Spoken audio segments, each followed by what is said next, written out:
angry and upset? Angry and upset and determined. The United States Congress can keep Roe versus Wade the law of the land. They just need to do it. I've never seen you so angry. You seem to be... This is what the Republicans have been working toward this day for decades. They have been out there plotting, carefully cultivating these Supreme Court justices so they could have a majority on the bench who would accomplish something that the majority of Americans do not want. 69% of people across this country, red states and blue states, old people and young people, want Roe versus Wade to maintain as the law of the land. We need to do that. And we have a right. Extremists, we've heard enough from the extremists, and we're tired of it. Okay, so fun people shouting over that. But you saw there Elizabeth Warren. Now, I'm always very suspicious when I see politicians getting really emotional. But I think I can probably buy it in this case. Everything that she said about the polls and about the Republican strategy has been true. And even if some of them would have to sort of work themselves up and feign anger, I kind of want it, David, because I feel like the Democratic response from politicians has still been pretty muted. It's a few, like Kirsten Sinema putting out a statement that like, now more than ever, we need the filibuster to protect women's rights and all that. There's no fire on their side, but what do you think? Yeah, I think it's good to see this kind of energy. This is not, as you were saying, a lot of times this is sort of like faked and that kind of thing. I do think Elizabeth Warren is legitimately angry about this. She's obviously a supporter of women's rights, has been for a while. Even if we have her criticisms of her and her strategy sometimes, she obviously cares about this issue. So, we need to see this from all of them, right? Like nothing is going to get done here. Like passion is one thing. It's another thing to actually eliminate the filibuster and codify abortion rights into law. So, until that happens, until some actual steps taken to try and do that, all of this ultimately means nothing. Like it's good to see it. I'm glad that energy is there, but they have to be able to challenge that energy or channel that energy into some actual progress. And they're in power. They're the ones to do it.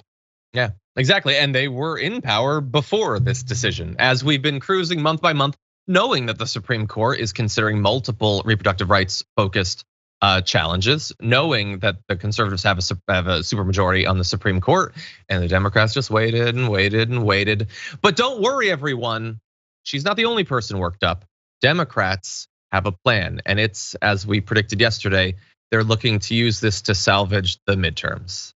So they're thinking like, hey, maybe this will help us in the next election. Oh, good, because then we'll have Democratic control, and surely then they'll do something.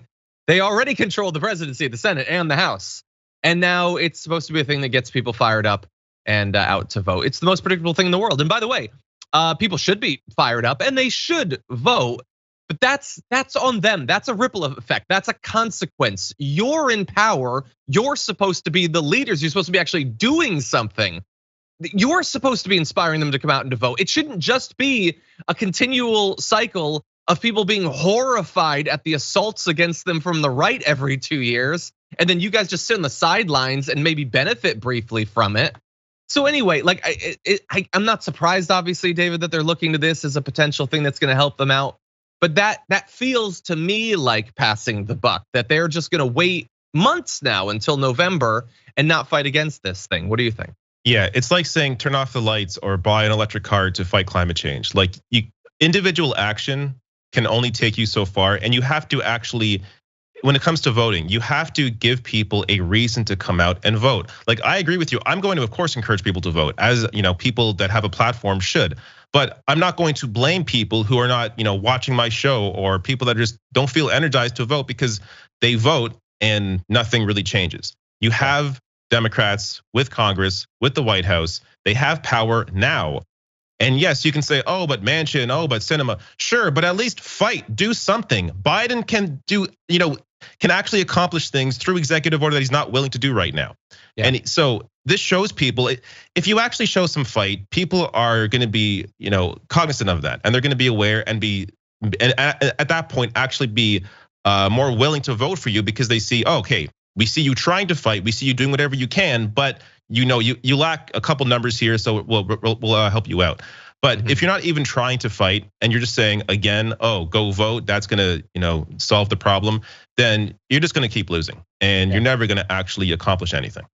100%. And what have they done to try to get Manchin and Sinema on board? And look, you might be watching this and think, well, there's nothing they can do that'll work. Okay, what exactly is the risk in trying at this point?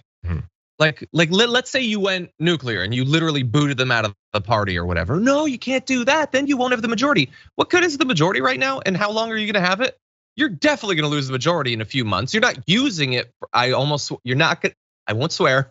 You're not really using it these days anyway. So what is the cost to at least sending a message to others who look to someday be Manchin or Sinema? They should be terrified of that as a political strategy.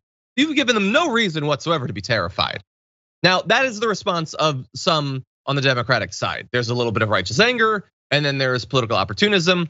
On the right, Axios received some Senate Republican abortion talking points, so how they want to message about this, and I'd like to highlight a few parts of that. The first is they suggest be the compassionate consensus builder on abortion policy. While people have many different views on abortion policy, Americans are compassionate people who want to welcome every new baby into the world. So be compassionate. Welcome those babies into the world, even if the way that you get them is by chaining a woman to a hospital bed and forcing her to give birth to the child of the guy who raped her. That's compassionate. That's what I always say. The message doesn't seem to have been received by all Republicans though, because this morning I woke up to a Matt Gaetz tweet that said, how many of the women rallying against overturning Roe are overeducated, underloved millennials who sadly return from protest to a lonely microwave dinner with their cats and no Bumble matches? So this is sort of literally insult being added to injury, David. Not a lot of consensus building coming from Matt Gaetz. Yeah, that's just Twitter messaging. I mean, these people complain about, the Twitter people. They're the ones that are putting messages like that out there simply for the clout. That's what that's for. And look, if this was about babies, then there'd be universal healthcare, or they'd be fighting for it, or there'd be universal pre-K or universal parental leave. Like, there's none of that. This is not about babies, if this is about life, then they would be forcing you to give your kidney up to save somebody else, or forcing you to give blood. They aren't doing that. No. So how is this about life? It's simply about controlling people's bodies. That's it. And it works for, I guess their diehard base, even though the majority of people do not support it. They want abortion rights, and it's been that way forever. Yet they use this as a major wedge issue and put out garbage like that tweet to try and galvanize people into supporting them. It's disgusting. Yeah, and of course, nobody like on the left or even in the center is going to give a damn about what Matt Gaetz thinks. His insults aren't going to convince them. That is actually targeted at the right, and it's designed to beat conservative women into submission. No one is ever going to love you. No one is ever going to marry you. No one is ever going to want to sleep with you unless you accept the never-ending onslaught of the right against you, stripping away your rights, mocking you to your face, implying that the only role you should ever have in society, in life, is being some sort of supplicant to whichever man decides to bring you into his life. That's what they're saying. And unfortunately for a lot of conservative women, it's a message that's been received. And at least insofar as those who want to be members of right-wing media or politicians, they've accepted this bargain. It was even before the thing was leaked. Marjorie Greene was giving some speech about how women don't need any economic support. There shouldn't be child support or anything like that, because that convinces women that they're married to the government, and women need to be married to men. So they should be desperate and thrown to the wolves so that they will finally do the only thing that they're qualified to do, which is land a man. That was before SCOTUS, and that was one of the most popular female Republicans in this country. It's so gross. And I wonder how they are able to win with this kind of message that really is appealing to a minority. But here's how they win.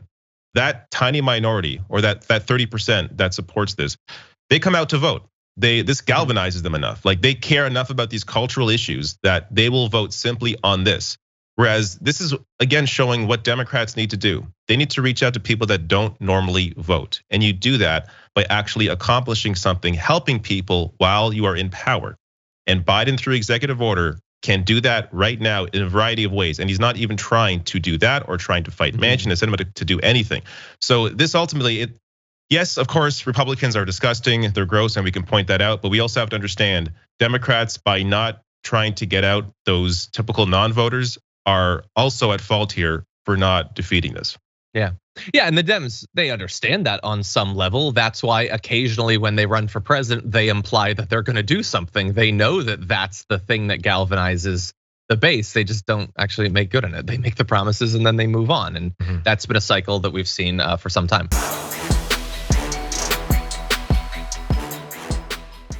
Check out the Damage Report podcast each day, wherever you get your podcasts, whether Pocket Casts or Stitcher or iTunes. You can join me as I give you the news and stories you want, with a range of co-hosts and interview guests jumping in on the fun each day.